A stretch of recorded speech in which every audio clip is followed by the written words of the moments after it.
Good morning, students. In the last class, we have studied about biotechnological applications in agriculture.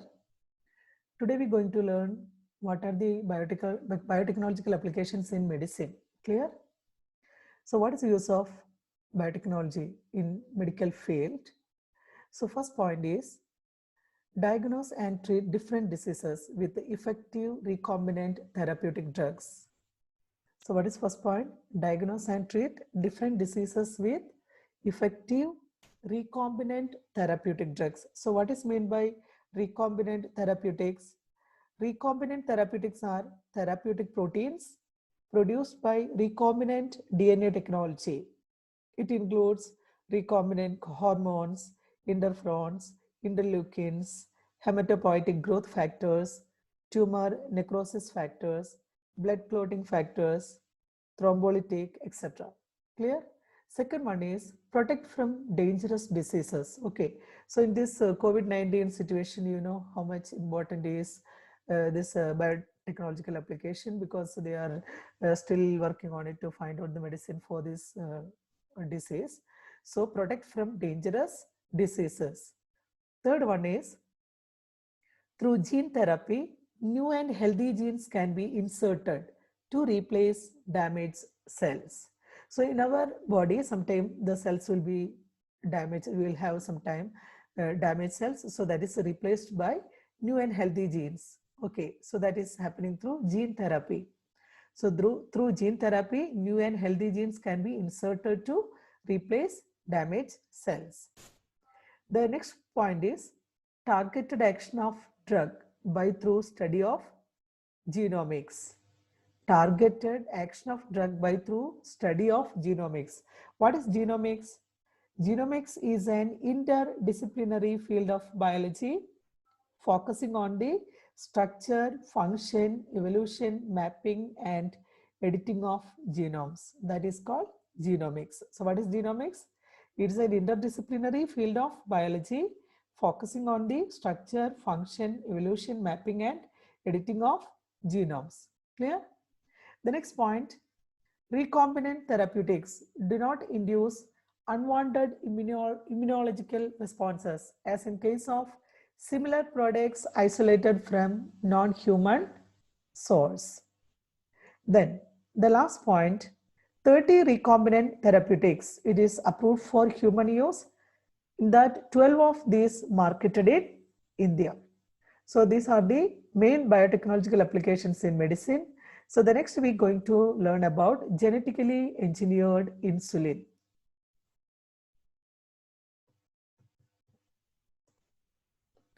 So what is insulin? It's very common, all of you know, insulin injection. Usually we will take for diabetics or diabetic people, they will take insulin injection. So what is insulin actually? It's a hormone, insulin hormone. It is produced by pancreas.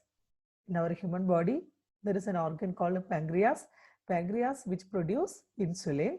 What is function of this insulin? Insulin which convert glucose into glycogen. Okay, so every day we are eating a lot of food, so it will digest and it will convert into glucose.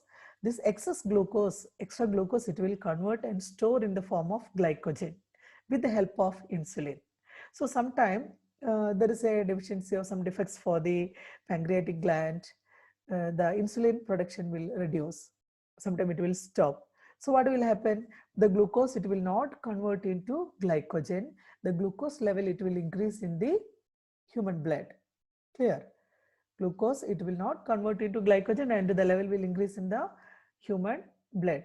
That is, the glucose will increase, or sugar, commonly we will call sugar. That disease is called diabetes. Clear? So genetically engineered insulin, let us see what is this. Deficiency of insulin causes diabetes. Just now I told, it causes diabetes, which can be controlled by taking insulin at regular intervals. So if the body is not producing insulin, we have to take from outside. So that is the reason people are taking insulin injection. Traditionally, when human insulin were not available, insulin of animals, especially from the slaughtered cattle and pigs, were used. So if there is a no insulin in the human body, you think, so they were taking insulin from the animals like slaughtered cattle and pigs. But they found there are some disadvantage, because if they are using this animal insulin, it triggers some immune responses like allergy and some reaction due to foreign insulin and will not be effective. So first they used from the animals, but later they stopped it. The reason is because they cause some allergic conditions and some reaction due to foreign insulin, and it will not be effective. Then what they thought, okay, they have to produce insulin from some other source. So they started to produce from bacteria.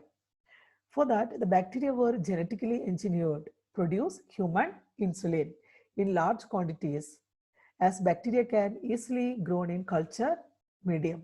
So they produce human insulin from the bacteria because they can easily grown in culture medium. Clear?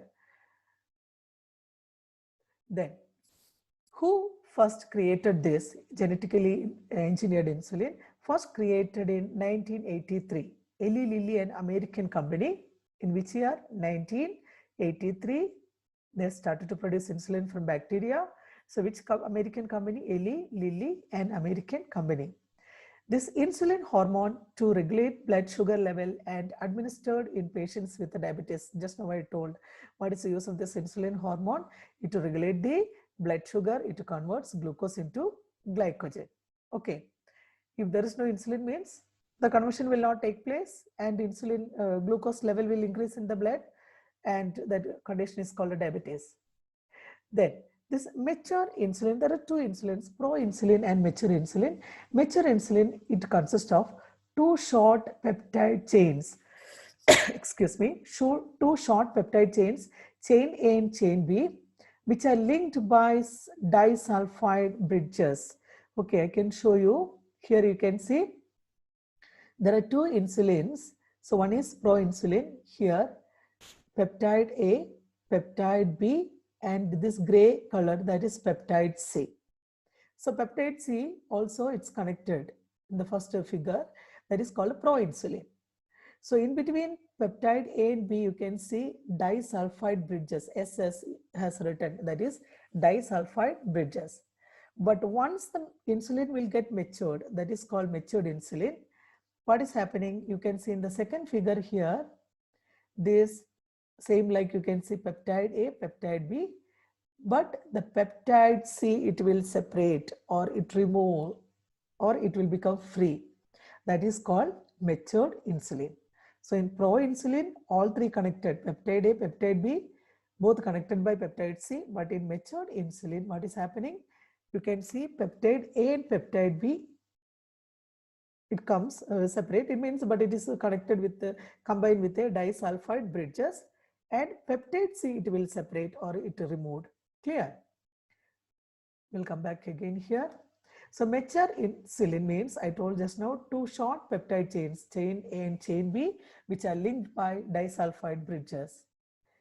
Insulin synthesized as prohormone or proinsulin, just now I told, prohormone or proinsulin in all mammals. A peptide, B peptide, and additional there is a C peptide. Just now I told A and B peptide, it's connected by C peptide. But in the case of mature insulin, what is happening?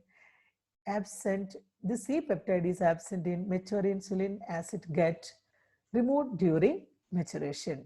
Clear? So A and B connected by disulfide bridge, but C, it gets removed during maturation. Using rDNA technology, two DNA sequences corresponding chain A and B of human insulin introduced into plasmids of E. coli, that is a bacteria.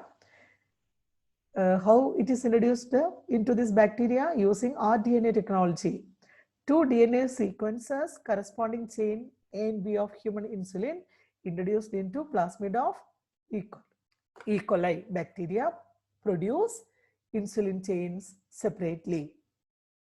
Chains A and B extracted and combined by disulfide bonds, that is human insulin. So chain A and B extracted and combined by, here you see in the second figure, chain A and B, it's combined by disulfide bond, that is human insulin.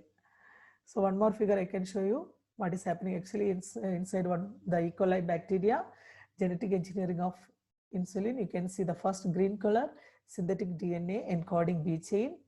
Below red color, synthetic DNA encoding A chain. Again, you come up, you can see gene for B chain, here gene for A chain. So in between you can see insert into separate plasmid expression vectors. Then transform E. coli with vectors and clone separately. Then add inducer to initiate protein synthesis. So add, the next step is we are adding inducer to initiate protein synthesis. Again, next step you can see B chain polypeptide, the green color. Down you can see A chain polypeptide. Then both it will mix. Again, you come to the middle, you can see purify and mix A and B chains. So red color and green color. Okay, red is A chain, green it is B chain, and it is connected by disulfide bridge, that is insulin. So here you can see the C peptide, it removed. Only A and B peptide chains are present. Both it is combined by disulfide bridge. This is insulin, mature insulin. Clear children?